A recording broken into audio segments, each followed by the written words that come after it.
Welcome back to the Tejswi IP show. I am your host Pratik Raj, and today we are diving into a corner of the patent world that will make you question everything you thought you knew about intellectual property.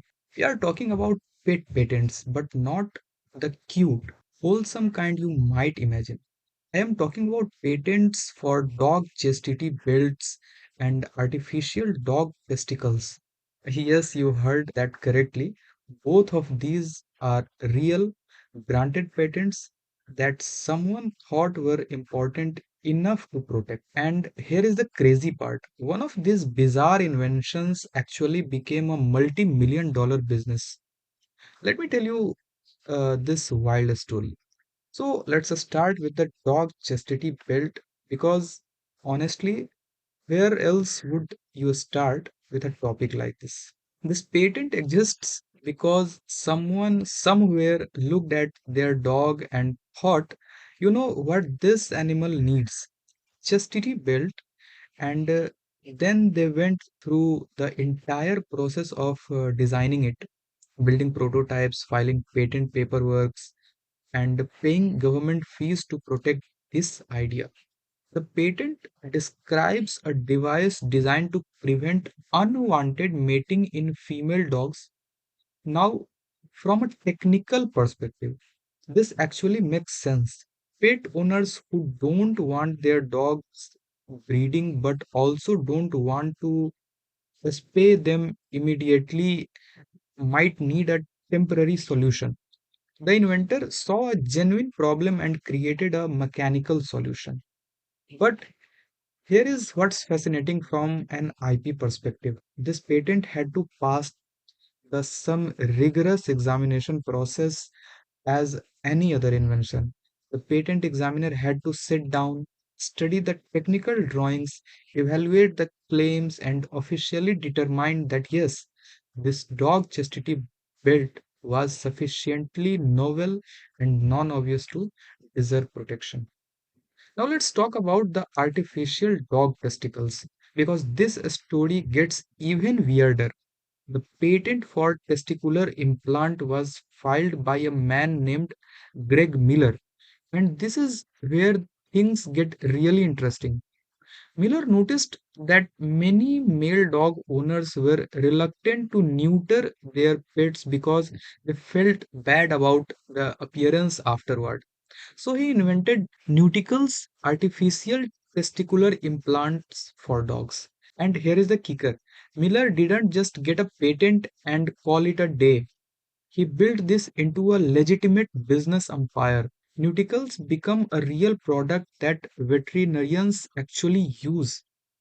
The company has sold hundreds of thousands of units worldwide and generated millions in revenue.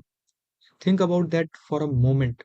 Someone patented fake dog testicles and turned it into thriving businesses.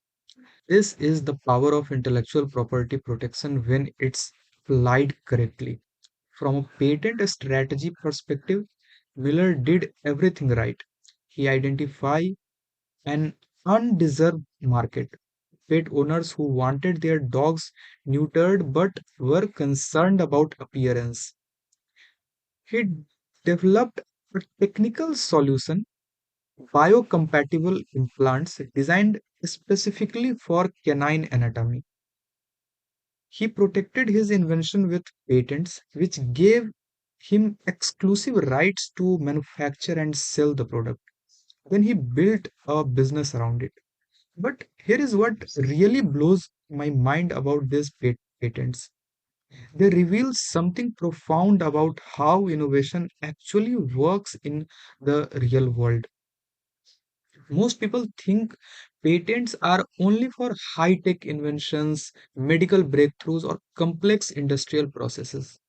But the patent system is completely neutral about what problems are worth solving. If you can create a new, non obvious solution to any problem, even problems that seems ridiculous to other people, you can potentially get patent protection. The dog chastity belt and testicular implants patent also illustrate an important business principle that many entrepreneurs miss. Sometimes the most profitable opportunities exists in market that other people are too embarrassed or too proud to address. Miller saw that dog owners had genuine emotional concern about neutering, and instead of dismissing those concerns as silly, he created a product to address them. That's actually brilliant market insight disguised as weird invention. From legal perspective, these patents also demonstrate how the patent office evaluates applications. They don't ask, is this a good idea or will people actually buy this? They only ask technical question, is it new? Would it have been obvious to someone skilled in the relevant field? Does it have a useful purpose? Both the chastity belt and testicular implants passed these tests. Nobody had patented this specific design before.